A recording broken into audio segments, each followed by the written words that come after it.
So, I'm here with my wonderful pal Jared, who claims that my taste in movies is real dog shit. Pretty dog shitty. Alright, pretty dog shitty, and we decided to see a movie together. And now, we just saw Suburbicon, and tell me, what did you think of it? It's alright. It's a Coen Brothers movie. It's alright. Should have just been called Coincidence. Coincidence? Yeah.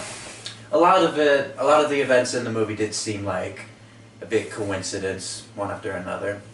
I think.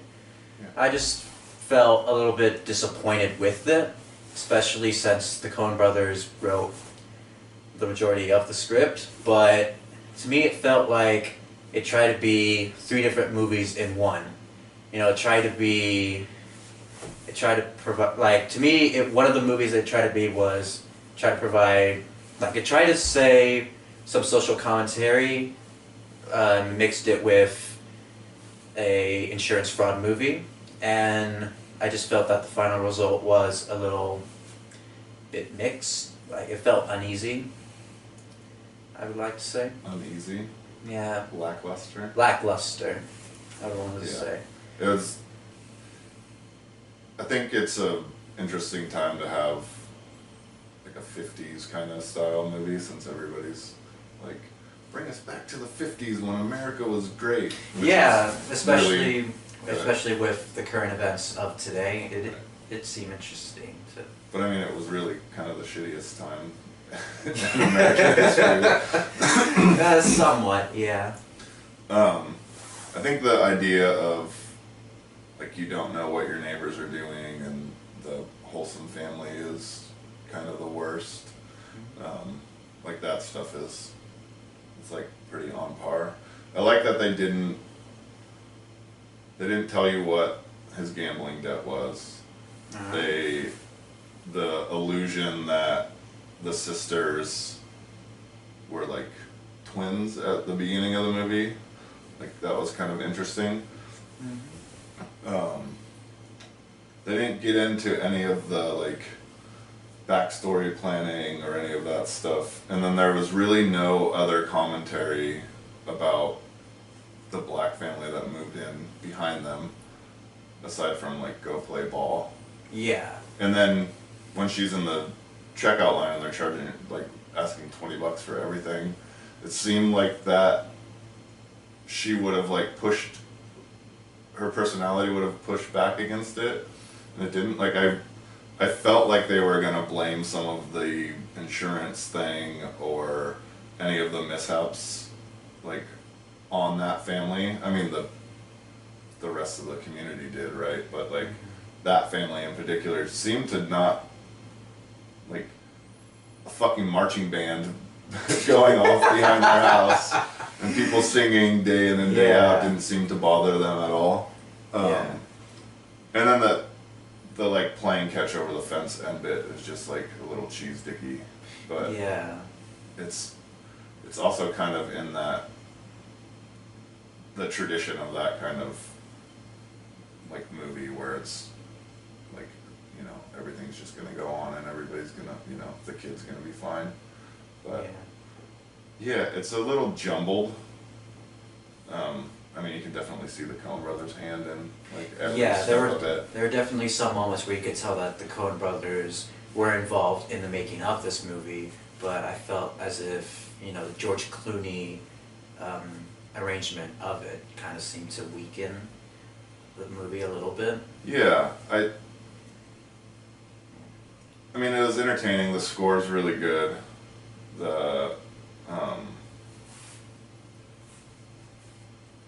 There was no like crazy, amazing like shot or anything, but it was shot really well. The fire engine thing with no sirens, like, multiple times before that accident, and that was like the out of nowhere thing. Yeah. It was good that it was only that one, because I think sometimes it's like a trope of like, you know, the shaky cam on all the kind of normal cliche filmmaking things, right? Yeah. That happen. I mean, I agree. I think it was basically like at least 2 movies going on at the same time. Yeah, going back on the social commentary type of thing, I hoped that they would have gone a little bit more with it. It's like they wanted to just tip their toes into it, but not fully delve into it all the way. Yeah. Because it felt like they just need to make room for the other part of the movie, the insurance fraud part of it. And yeah, do you think it's like? Do you think that is like overproducing it? Do you think that the original script would have dove into that more? I think it's not. They're not really picking a side, right? They're like kind of going like, this is just something that could happen, even though everything about the movie is over the top, but it's made to feel like it's average, ordinary, everyday stuff. You know, that it's like, this is just what happened in the 50s, right? Yeah. Maybe the original script the Coen brothers had might have dwelled into it a little more, but yeah, it'd be interesting to, it would have been interesting to see a social commentary movie by the Coen brothers. Yeah. But just, yeah. It does feel very jumbled. Like it struggled to find its voice, and then ultimately it's kind of, I mean, the way they wrap it up is basically that there is no voice. It's like, it's almost like the, you know, the fly on the wall kind of take to like storytelling. They don't, like, that sex scene was super weird. yeah. Right? And there's a lot of stuff that's meant, like, I like that they assume that the viewer is going to be intelligent enough to kind of fill in the holes, or at least like imagine things. Yeah, I'm really glad that they didn't, you know, explain everything, you know. They didn't explain anything. Well,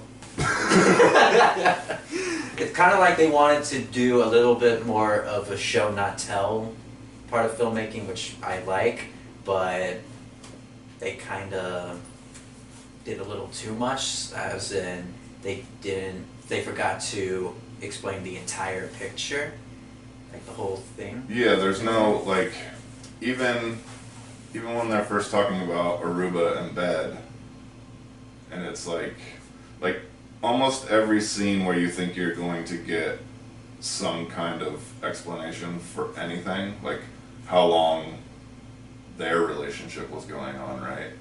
Like, and, you know, oh, I hope you can find someone to, you know, make you happy and express yourself. Like, she makes it seem like his wife, who gets killed, was like holding him back, and this was the whole plan. But then, so was he linked with the mob people, and the mob people, like, because they intentionally poured more, what I assume was chloroform on that rag, right? Yeah. And then that ultimately kills her. But was that part of like, oh, I'll pay you back for this debt, for whatever, I assume it's gambling, right? And you can, you know, how about you stage a break-in and you kill my wife, and then we'll collect the insurance money. Yeah. Right, like that's kind of what it seems like. But they don't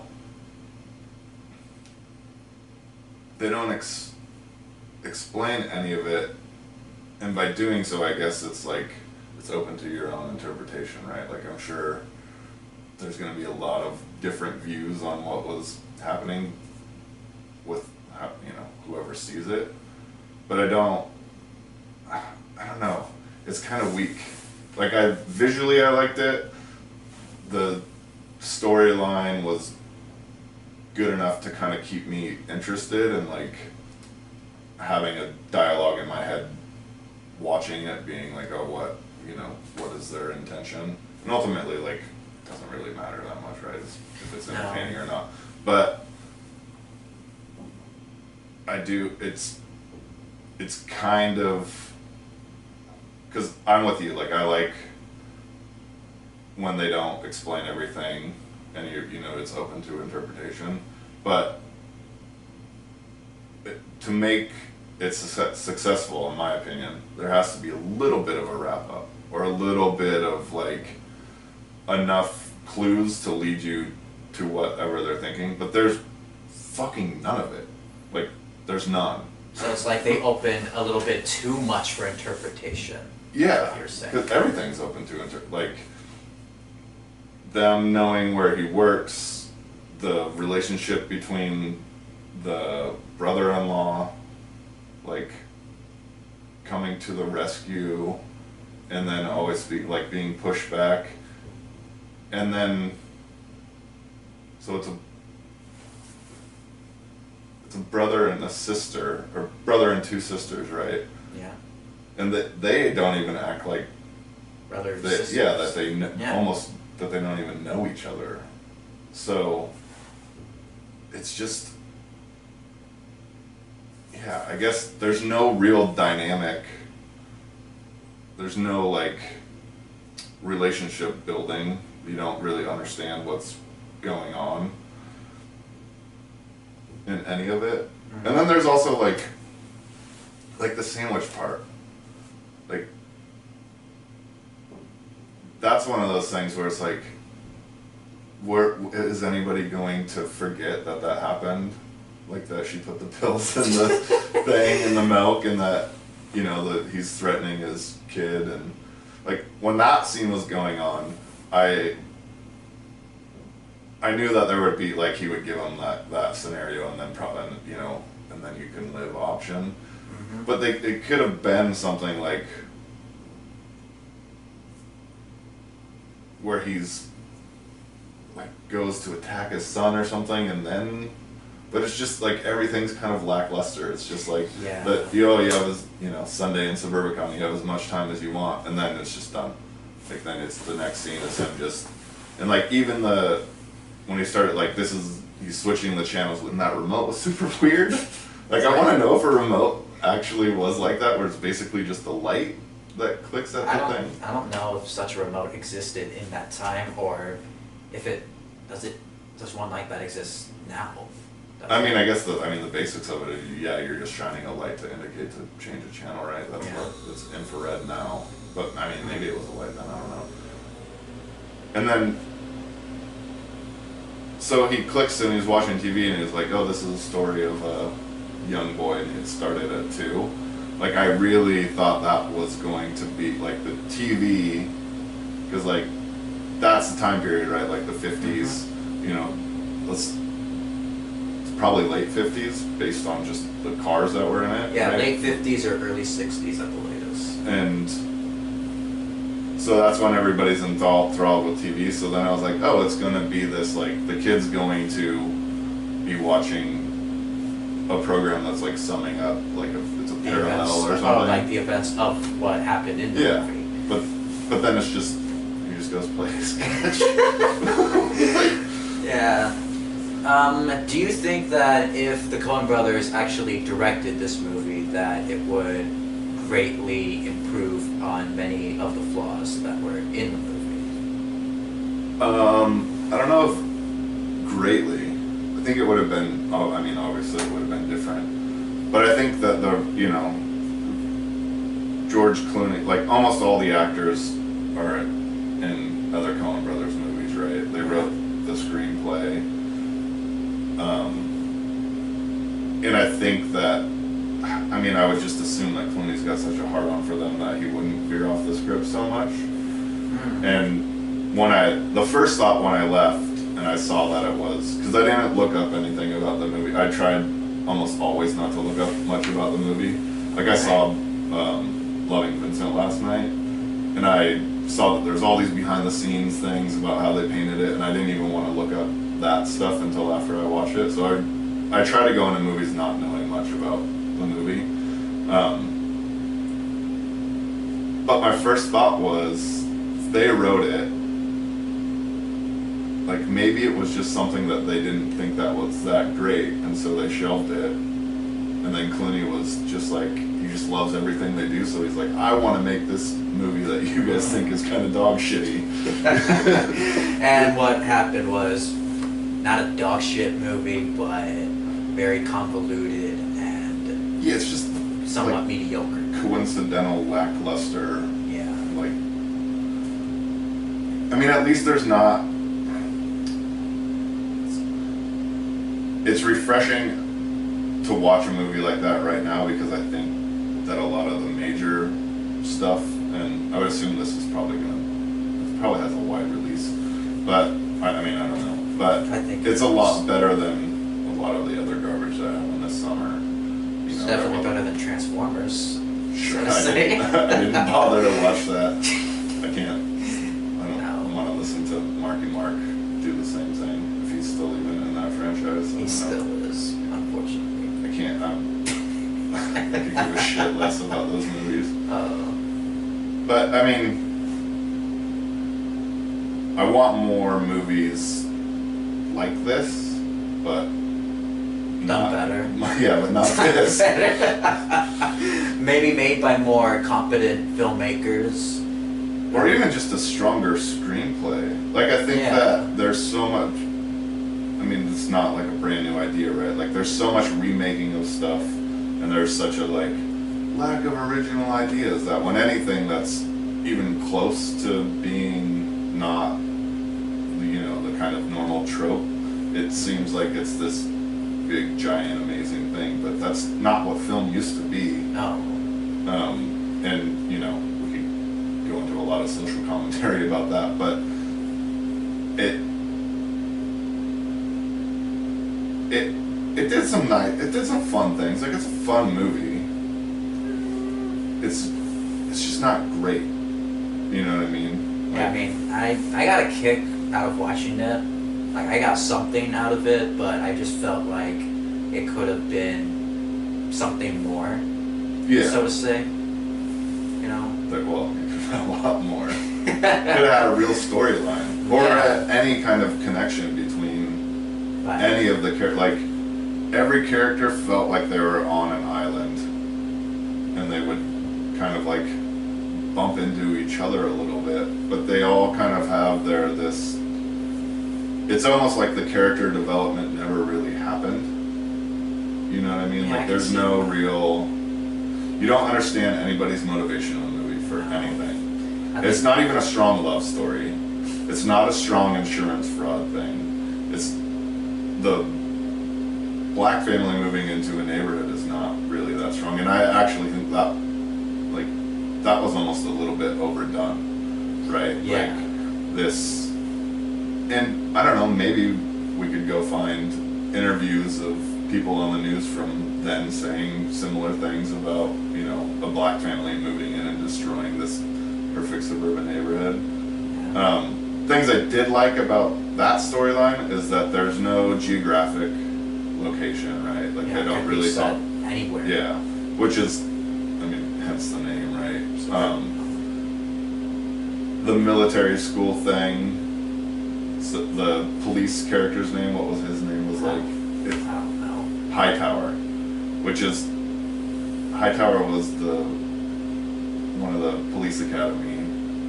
Like, Hightower was, he's the dick cop in police academy, right? I think so. I think. But it's, and then Matt Damon's character name, what was it? It was like Gardner Lodge or something. Yeah. Yeah, Gardner Lodge. And then it says like there's a bunch of weird religious commentary too, like Episcopalian, Protestant, Jewish. I don't think that the like just regular Christian comes up at all. No. So there's a bunch of, I don't know, there's a bunch of chances at making any kind of commentary, but it doesn't, I guess it just didn't take a chance on making a statement at all. Like, it wanted to like say some commentary for the sake of doing so. Right. But not having the backbone to actually say something about that commentary, so to say. Yeah, say anything, right? They don't. Yeah. they don't really. Yeah, it's one of those weird things. Like you hear about like, that's why you watch, director's cuts to see, which is usually just a bunch of shit that you don't need anyway. So it's one of those ones where it's like, did it happen in editing? Was the story just? Is that what it's supposed to be? It's just supposed to be this. This could have happened in the 50s and whatever. Like, I don't think it has a voice, right? Like, there's no. It is just kind of like this coincidental, lacklustery, very well shot. Like, the acting was great. I think one of my favorite actors in it, or like the most standout role in it, would be Oscar Isaac as the insurance agent that they went to. Yeah, he was good. Like as soon as before he came in, I was feeling a little bit bored with the movie. I felt like it wasn't going anywhere for a while. But then when he comes into the picture, it found where it's supposed to go, and it went into back into the direction where it wanted to go. And the film could have been, like, over half of the film could have been that interaction. Them, like, going back, it almost could have started with that kind of interaction, him kind of grilling her, especially with her hair changed color, and then you could do, like, it could be jump back scenes to, it would be really confusing. It would have been confusing. But that would have taken something or filled in some of the gaps. I feel the same way. Like those two scenes, those interactions, I think were probably the best part of the film. None of the confrontation stuff was that. It's like kind of whatever. But yeah, I think, I don't know. Talking it out, I want more of anything. Sounds like you shouldn't see this movie, but I think you should. It definitely tries to do something, but in the end, it forgot that it was supposed to do something, and maybe around in the end, it tries to, I don't know, maybe provide like something, some commentary sort of thing, but they don't do it. They don't circle the wagons back around, like no. They don't. And there's funny stuff, like there's funny bits, but it's not like normal punchy Coen Brothers like super funny things. Like when he's riding the bike and there's blood all over his shirt and he's like, "Oh, just out for a ride." Like that's kind of funny. Yeah, but most of the comedy did felt like the studio asked the filmmakers to impose comedic moments in certain parts of the movie just for the sake of the audience laughing. Right, which didn't happen, right? Like no. There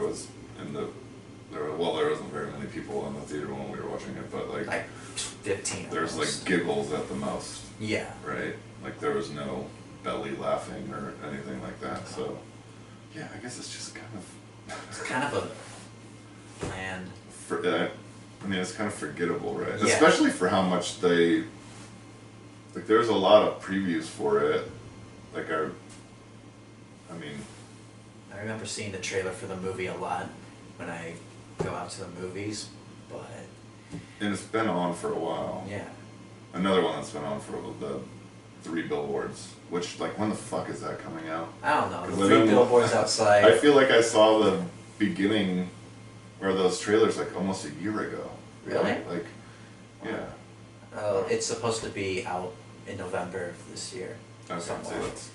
But yeah. Yeah. So in the end, I wouldn't say it was necessarily awful nor good, but I don't think that I'll remember a lot of this movie by later in the week. I don't remember a lot of this movie now. I don't think. There's some good shots, like the gangster, the mobsters feet when they're walking through the office, like, you know, they're wearing wrong size clothes to look like they're to sneak into the office thing, and then like they're bus drivers, like how's that a thing? I don't know. And there's that at least 2 scenes about buses, but they don't. It seems like another like storyline. You know, like maybe the bus driver saw that he was down and out. Like, are people placing their gambling bets through the bus drivers? I don't know. What the fuck is going on? what is happening in this movie? It's onyx. So what happened? A black family moves in. And everyone is freaking out about the black family moving in, and they want to know what to do, and so a lot of them tried, quote, protesting. Yeah, so there's a community meeting. Yes. And then they write up a thing, and none of the main characters are in that. And then they're sitting in the back, and the kids play baseball together. And then that started the whole people coming in and killing the mom. Yeah. Yeah. So it goes from that to a weirdly civil, these people are just going to take whatever they want. And then that kills the wife. And then the sister comes in, starts taking over the mother's role in the family, and then dyes her hair so they look the same. It was very weird. And there's no... The uncle, like, I'll let you keep any of the change that stays in your pocket, like that part is like, that's some weird, like, New York, goofy, you know, like, Guido gangstery thing. But then they talk about how they're Italian, or Irish. Yeah, that was out of nowhere. It's like... Right. So there's all these classifications of what type of people, like, the detective, the police officer, his role is great. The way he's questioning him is good. But I almost forgot about him until I was just trying to recap the movie, right? And there's no,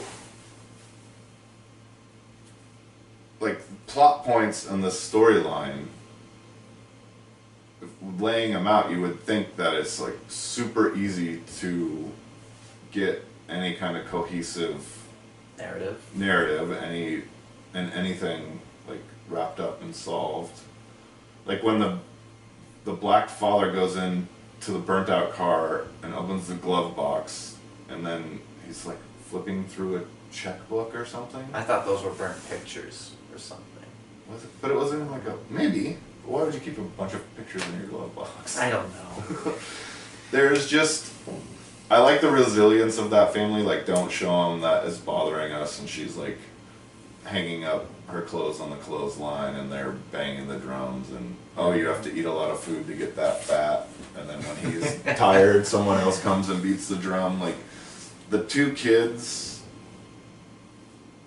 Yeah, I think I think this whole movie could have just been the kids' relationship alongside the insurance adjuster and the love story of the sister and Matt Damon's character, right? Yeah, between Julianne Moore and Matt Damon. Yeah, like I guess all the things that I wanted to see more of weren't there, and there wasn't enough for me to really feel like the narrative let me either make a decision. Like, it's almost like a choose your own adventure, but every adventure you go to just brings you back to another shitty part of the story, and then you get done reading the choose your own adventure and you're like, what the fuck did I just do? Right? Like, the film makes you choose the wrong adventure so many times that you're just like, okay, I'm gonna skip to the one that says go to page 225 and I can just finish this bullshit, right? Which is just kids playing catch over a fence. Wow, the kid's entire family is dead in the house. Yes. And going back to the ending, why didn't he just call the police? The kid. Yeah, the kid. Well, like, the phone line's cut. Oh. That's what. See, Uncle I already died. forgot about. The uncle died because he got stabbed in the back, Yeah. and then he tried to call the police, but the phone line was cut, and there was only like that cord was super long. It seems like that was the only phone in the house. That green phone that they used was the only phone they used in the whole movie. Which I guess would make sense, right? You would only have one phone. It's not like Back now. then. Yeah. Then why didn't in the basement, end? like, yeah. Like, I The thought, sex scene's still weird, right? like he's paddling her ass with a ping pong paddle. and the kid thinks it was another break-in Right. happening. I thought that was sort of funny. I really liked they kind of closed in a shot on the kid. He's like holding the knife and it's kind of like trepidatious. And then he gets this like, right when he reaches for the door, he like drumstick twirls it and holds the knife the right way, which is like fighting, you would hold it down, right? Like that was interesting. So there's good shots in it. Like the way that whole scene was shot, and then like slowly walking down the stairs. But this just made me think of something else. Like there's a bunch of scenes where things are making too much noise, right? Like like there would be so much noise from these people chanting and singing songs and playing drums that you would be alarmed by it, right? And why aren't they participating? But then at the end, when he's eating the fucking sandwich, he was like, I don't want you to play with that Colored kid anymore. It's like, so the sister didn't care and encouraged them to play together. Yeah. But then she didn't say anything at the store, right? When they're when the manager is trying to tell them to go shop somewhere else because a half gallon of milk and a loaf of bread is $20 a piece, right? He's So yeah, none of the characters made a real choice ever, except for Matt Damon's character. His only choice was to go to Aruba, get the insurance money and go to Aruba, and just right? live off an island or Yeah. a beach. And the only indication that you get from his character about anything tropical is his office. His home office has that fish tank behind it, and then that's all like bamboo around it, and it looks very kind of tiki. Exotic. Sort of. But then that almost looks like 70s-ish. Like there are some parts of the decor that didn't seem very 50s to me. It seemed more like Maybe 60s or 70s. yeah. But if the idea is it's suburban middle America neighborhood, everybody's gonna have like newer cars, and none of the cars were older than like 57 or something like that. Like, I don't know cars that well, but I don't either. all the Chevys that were in it are like mid 50s. So it can't be much past 60, I would imagine. I'd be interested to see what any of the people in this film think that it did or didn't do. Right? Like, Yeah. was there any point where someone was like, oh, this is a very clear storyline about anything? Is the kid a sociopath? Like, Yeah, right? Yeah, the movie did seem to go out saying that he might be secretly a sociopath, but it didn't really. But his matter. fear about his family dying would, Be a red flag. right? Like that would. But then he does call him out. He says, Matt Damon's trying to explain like what these people did to the family. He's like, you did this. So then I guess that's kind of like the sociopathic trope, right? Like, But then again, he's been peeking out through the crack in his door, spying on his dad and aunt.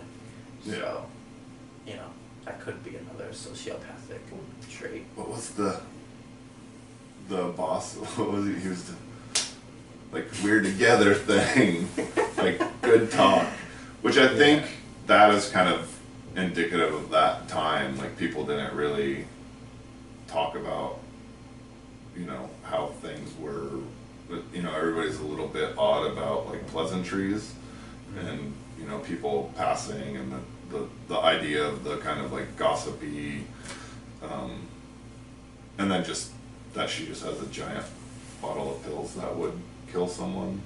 And then like, where does she even get the pills anyways? well, it's mommy's little helper, right? Like that's the time when the pharmaceutical stuff started being like just normal, right? Like, I mean, all that stuff was made for hangovers essentially. Like Valium is basically like that.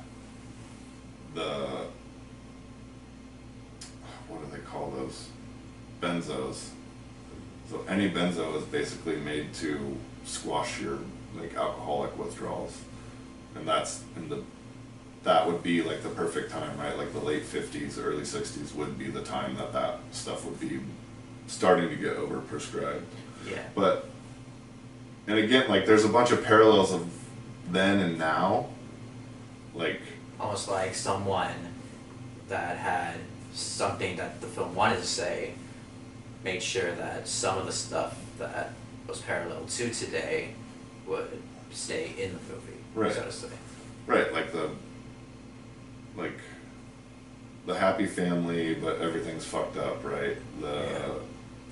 Like weird, weird like secret racism that becomes overt. The sheltering your child while exposing them to these like great horrors, the pharmaceutical stuff, the like fraud and investigation, you know, police, like that was like the mob. There's like 4 policemen to this giant mob that is staying in this very orderly half circle around the house until they start like slowly breaking windows and setting things on fire. And then yeah, it's just I feel like there was a bunch of setup opportunities to make commentary, but then they just kind of didn't. And they just went back to the insurance fraud part of the story before they made sure to. Right, yeah, nothing gets wrapped up. Yeah. And no, I don't even think anything gets close to getting to a place where you could feasibly try to wrap it up. Right, even in your, like, so he caused the car accident that put his wife in the wheelchair. And then she was oppressing him in some way. Like they talk about the sister-in-law and Matt Damon, who are now having sex, start talking about his dead wife squashing his dreams, and he needs to get back to painting. Like there's no signs of any of these things, so it's like, it's almost like at the end of Goonies, Data says the octopus was very scary, and there's no octopus in the final cut, but then in the octopus scene gets cut out, right? And then they just forgot to take out that line. Like, is there something in the original script that, you know, they were so close to the movie that they think they explained it, and then at the end they filmed didn't? that scene, or maybe they filmed a scene that was supposed to explain it, but then that scene got cut. Right. Or a lot of. And for like length or what, like it was what's the running time on it? I think it's somewhere around less than 2 hours. I'm gonna. Yeah, but for sure. Yeah, but it feels like it might be a little bit longer than a normal, like what we would normally. It's an hour and 44 minutes. Okay, so that's about right. Yeah. Yeah, I don't know. Only. Felt more like a 2-hour movie. Yeah. A little over 2 hours. Like you really feel every second of the running time. Yeah. Because of how convoluted everything is. Yeah, and then not in a way where you're, again, like not in a way where you're trying to think about things. But for me, it almost felt like, what are you doing? Like, there has to be a big reveal at the end or a wrap up or something. Like there has to be. It's so good in keeping your interest about wanting to know what's going on that you feel like there's going to be this big reveal, nice little bow at about at least one of the storylines. Like at least they just pulled their punches all the way through. There's the one white guy helping clean up the front yard of the black family, and then people are kind of dispersing and giving TV interviews, still saying that they want like all these, like they're connecting this. Maybe that's their big storyline, right? Like the major crime and death and like fucked up things that are going on in the suburban community get blamed on minorities, but really it's the nice wholesome family behind it, right? That's make believing that everything's fine. Like, is that, because that's a really fucking, that's a stretch to get anybody to that. Yeah. Right? Like it's, so that, I guess I'm just disappointed in the. Hey, it seems like we're both disappointed with the movie, but do you think you could still recommend it for everyone that's still interested in seeing the movie? Well, yeah. I mean, it's fun. It's just, it's escapism, right? And I think that there's enough to talk about with some, there would be enough to talk about with the movie that it might cause like some interesting discussion, right? Like it's, and maybe it did definitely make me want to like rewatch some Coen Brothers movies and see if there's just like if there's a trait that I'm like overlooking in their other movies. I do think that like there is a lack of some wrap up stuff with some of the other stuff that Clooney's directed. Or just like there's a lot of harkening back for that kind of time period, or like early Hollywood stuff, and him trying to get, I think he likes early Hollywood, but then instead of doing those callbacks to that kind of movie, he kind of focuses on what the average life of someone that would be watching those movies is. Like with the Leatherman movie, that football movie, and then The Eyes of March in a way. Yeah,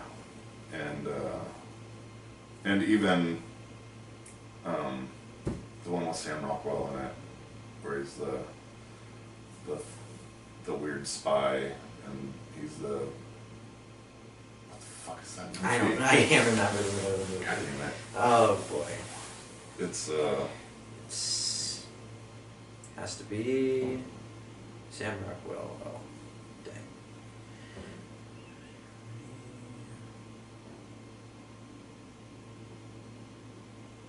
Confessions of a Dangerous Mind. Yeah. Yeah, that one. And so that was, Clooney directed that, right? Yes, he did.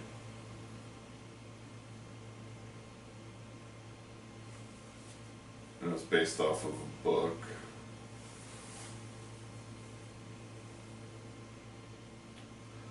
So yeah, I guess all his stuff is in that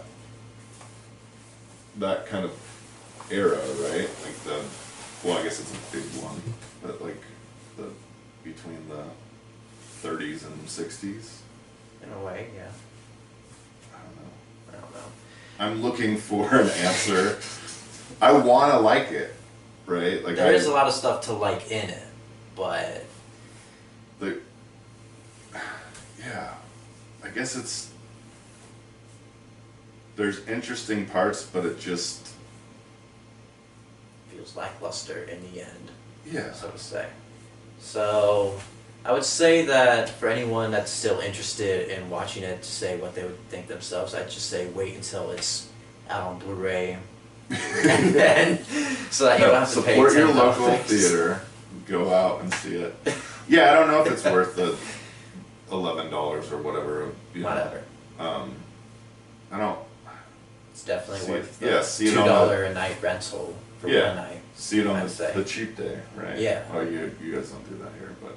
No, I'd say, you know, discount weekend or discount Yeah, I mean Tuesday, it's maybe. it's definitely not like a date night movie, and I guess it's fine for a cheaper matinee price, right? But Yeah.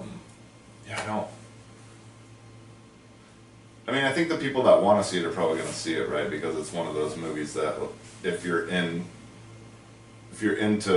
kind of nerdy film stuff, this is like, it's kind of straddles that line, right, between like a more of an art house film and more of a major release kind of storyline. Alright. Yeah, see it if you want. Well, for my This too score, is lackluster. for my score of the movie, since it tries to do a lot of things but ends up not knowing what to do with it, it's why I would have to give Suburbicon a 5 out of 10, or maybe a 4.